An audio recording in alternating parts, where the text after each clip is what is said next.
সবার প্রতি রইল আন্তরিক শুভেচ্ছা। আনন্দের সাথে জানাচ্ছি যে আমার লেখা শান্তির পথে গল্পটি এবার 21শে বইমেলা 2025-এ প্রকাশিত হয়েছে ভ্রমণ উপাখ্যান গ্রন্থে, যেটির প্রকাশনায় ছিল বাংলাদেশ SSC 98 ফ্রেন্ডস ফাউন্ডেশন।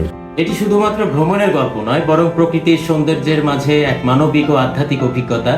এই বইয়ের প্রতিটি গল্পে রয়েছে বন্ধুত্বের উষ্ণতা, বিশ্বাসের শক্তি আর মানবিকতার অনুপম দৃষ্টান্ত।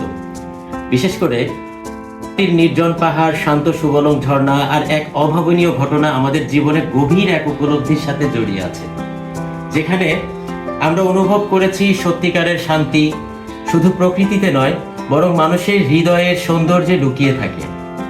ভিন্ন সংস্কৃতি ও ধর্মের মাঝে পারস্পরিক বোঝাপড়া আর সহনশীলতা কতটা গুরুত্বপূর্ণ তা আমরা শিখেছি আমাদের ভ্রমণের অভিজ্ঞতা থেকে।